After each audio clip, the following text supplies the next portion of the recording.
Hello everyone, I hope you are all doing well.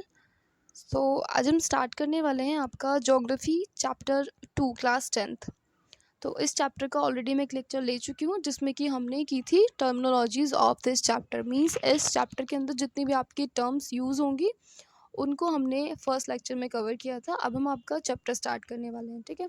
उसके अलावा अगर इस लेक्चर की आपको पीडीएफ चाहिए या फिर किसी और भी लेक्चर की चाहिए तो आप टेलीग्राम डाउनलोड कर सकते हैं। लिंक मैं आपको डिस्क्रिप्शन बॉक्स में दे दूँगी, वहाँ से आपको सारी पीडीएफ मिल जाएंगी। और इसका जो लेक्चर 1 है, मींस जो केवल एक इंट्रोडक्टरी वीडियो था इस चैप्टर का, उसका लिंक भी मैं आपको डिस्क्रिप्शन और कमेंट बॉक्स में दे दूँगी, वहाँ से आप उसको एक्सेस कर सकते हैं। तो आज हम इस चैप्टर में क्या पढ़ने वाले हैं, mainly flora and fauna in India. Means India के रीजन में आपको कितनी फ्लोरा और फोना मिलती है। तो एक फैक्चुअल डाटा है जो कि टाइम टू टाइम चेंज होता रहता है, बट जो आपकी एनसीईआरटी में गिवन है उसी को हम यहाँ पे करने वाले हैं, ठीक है। तो जो भी आपकी लेटेस्ट फॉरेस्ट रिपोर्ट होगी उसको हम लास्ट में एक बार स्टडी करेंगे। तो जैसे कि ये आप सबको पता है that India is very rich in flora.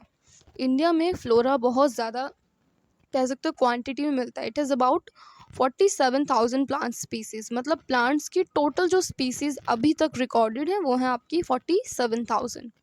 और अगर फ्लावरिंग स्पीसीज़ की बात करें जो कि एंडेमिक है, मीन्स जो केवल इंडिया से बिलोंग करती हैं, वो है आपकी 15,000, ठीक है।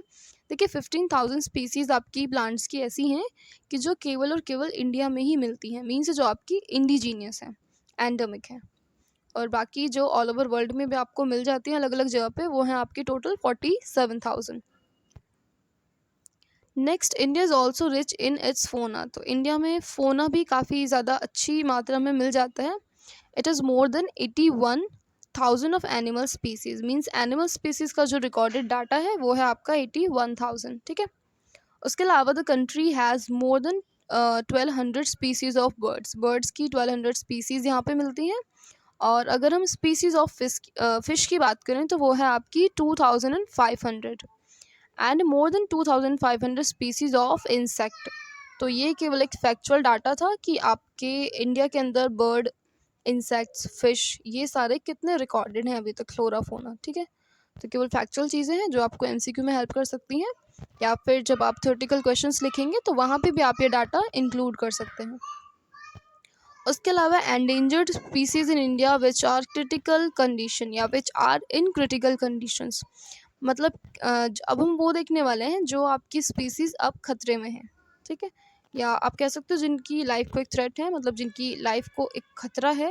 एक कुछ अलग से हमने क्लासिफिकेशन किया है, ठीक है। एक रेड डाटा बुक आपने सुनी होगी जो कि IUCN द्वारा पब्लिश होती है। तो IUCN क्या है, रेड डाटा बुक क्या है, ये भी सारी चीज़ें हम डिस्कस करेंगे आगे।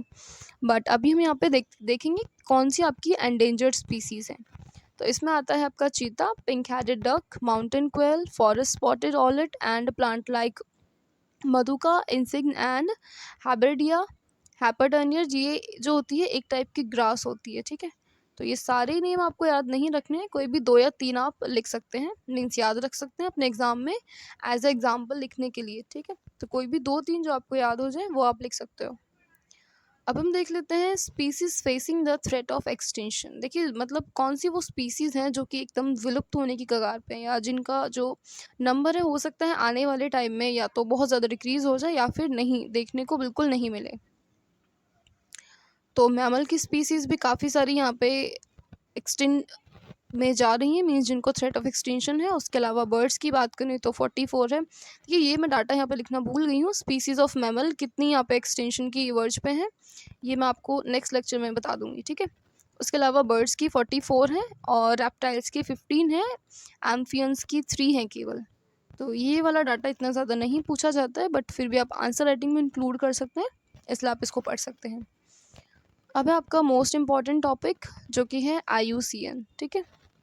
तो सबसे पहले देख लेते हैं IUCN क्या होती है। मेनली एक ये संस्था है, ठीक है। Means it is an international organization which is work for the union of conservation of natural and natural resources.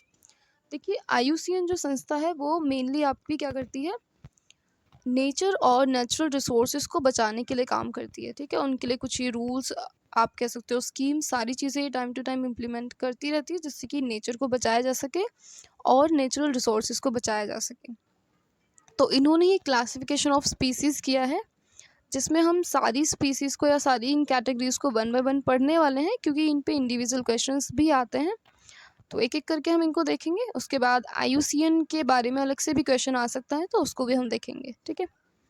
देखिए, सबसे पहले है नॉर्मल स्पीसीज़। नॉर्मल की अगर हम बात करें तो एक वो स्पीसीज़ जिसकी पॉपुलेशन आप कह सकते हो इतनी ज़्यादा रेज़ हो चुकी है कि वो अपने आप को ना आने वाले अभी बहुत सालों तक ईज़िली सर्वाइव कर सकते हैं, ठीक है। जैसे कैटल, स्पाइन्स, रोडेंट हैं, या सिंपल हम बात करें डॉग की स्पीसीज़। क्या आपको लगता है कि कभी इंडिया में या कभी वर्ल्ड में जो नंबर ऑफ़ डॉग्स हैं वो एकदम ख़त्म हो जाएँ या एक्सटिंक्शन पे चले जाएँ? हो सकता है? तो नॉर्मली अगर बात करें तो एक वो नॉर्मल स्पीसीज़ जो खुद को सर्वाइव कर सकती है हर टाइप की कंडीशन में, या जिसने अपने पॉपुलेशन को इतना रेज़ कर लिया है कि आने वाले बहुत टाइम तक, मीन्स आप कह सकते हो ना, एक हज़ारों सालों तक भी जिनका नंबर आपको देखने के लिए नहीं मिलेगा कि कम हो चुका है या वो स्पीसीज़ ख़त्म हो चुकी है, ठीक है। जैसे डॉग्स हैं, आंट हैं, या मॉस्किटोज़ हैं, ये वाली स्पीसीज़, ठीक है। तो इनको हम कहते हैं नॉर्मल स्पीसीज़। देखिए, एक चीज़ और मैं आपको बता दूं कि normal species, endangered species, vulnerable species, ये क्या होती हैं। इनकी डेफिनेशन के अलावा इनके दो एग्जांपल्स भी आपसे पूछे जाते हैं। तो नॉर्मल स्पीसीज़ के तो आप काफ़ी सारे एग्जांपल जानते हैं, तो आप इंक्लूड कर सकते हैं अपनी आंसर राइटिंग में कोई भी दो एग्जांपल, ठीक है। उसके अलावा बाकी सब में मैंने कुछ एग्जांपल्स लिखे हैं, तो सभी कैटेगरी के दो एग्जांपल आपको याद रखने ज़रूरी हैं। एंडेंजर्ड स्पीसीज़ में देखिए वो स्पीसीज़ आती हैं which are in danger of extinction, means जिनको खतरा है कि वो आने वाले टाइम में कम हो सकती हैं या ख़त्म हो सकती हैं। जैसे इंडियन वाइल्ड ऐश है, राइनो है, ब्लैक बक है, क्रोकोडाइल है, आपका लॉयन टेल मैक्यू है। तो इनका जो नंबर है ना, एक ये वर्ज ऑन एक्सटिंक्शन पे आता है। और दूसरी चीज़, जितने भी नेम मैं यहाँ पे बोल रही हूँ या जितने भी एग्जाम्पल आपको इस कैटेगरी में नज़र आ रहे हैं, आज आपको एज अ होमवर्क क्या करना है, इन सभी की पिक्चर आपको गूगल करके देखनी है। क्योंकि एक बार जब आप पिक्चर देख लेंगे, चीज़ों को आप विजुलाइज कर लेंगे, तो जब आप आंसर राइटिंग करेंगे आपको प्रॉब्लम नहीं आएगी। क्योंकि अभी आप नेम पढ़ रहे हो तो आपको ये जो क्रिएचर्स हैं ऐसा लगेंगे कि आपने कभी देखे ही नहीं है, या हो सकता है काफ़ी सारे नाम ऐसे हों जो आप पहली बार सुन रहे हो। तो एक बार अगर आप इन पिक्चर्स को देख लोगे तो ईजी होगा, ठीक है। क्योंकि विजुलाइज करने के बाद एक मेमोरी भी आपकी शार्पन हो जाती है, तो इनके नेम विद पिक्चर आपके माइंड में सेट हो जाएंगे, तो आपको फिर इनको कैटेगराइज करने में प्रॉब्लम नहीं होगी, ठीक है। तो एंडेंजर स्पीसीज़ में जो भी नाम मैंने आपको बताया उनकी आपको पिक्चर गूगल करके देखनी है, और नेक्स्ट लेक्चर में मैं स्लाइड में ऐड कर दूंगी सारी ये एनिमल्स या क्रिएचर्स जितने भी हैं विद नेम।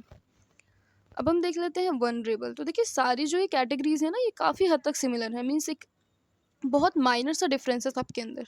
अभी जो हमने पढ़ा एंडेंजर्ड स्पीसीज़, ठीक है।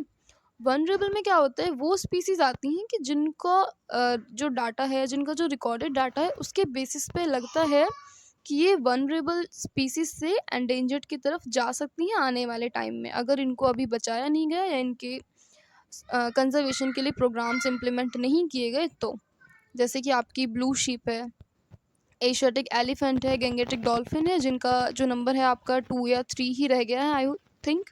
बाकी जो लेटेस्ट डाटा है उसके अकॉर्डिंग मैं आपको बताऊंगी नेक्स्ट वीडियो में। तो इनका जो नंबर है काफ़ी ज़्यादा कम होता जा रहा है, तो हो सकता है आने वाले टाइम में आपकी ये एंडेंजर्ड में मूव कर जाए। तो ये होती हैं आपकी वनरेबल स्पीसीज़। तो इस वीडियो में इतना ही, आप इनको अच्छे से पढ़ें। कोई भी आपको प्रॉब्लम, डाउट्स हैं, आप कमेंट बॉक्स में अपने डाउट से क्वेरीज ड्रॉप कर सकते हैं। उसके अलावा अगर इस लेक्चर की आपको पीडीएफ चाहिए तो आप टेलीग्राम से डाउनलोड कर सकते हैं, लिंक मैं आपको डिस्क्रिप्शन बॉक्स में दे दूँगी, और चैप्टर 1 की प्लेलिस्ट का लिंक भी मैं आपको डिस्क्रिप्शन बॉक्स में दे दूँगी। तो चलिए मिलते हैं फिर नेक्स्ट वीडियो में, तब तक के लिए बाय बाय।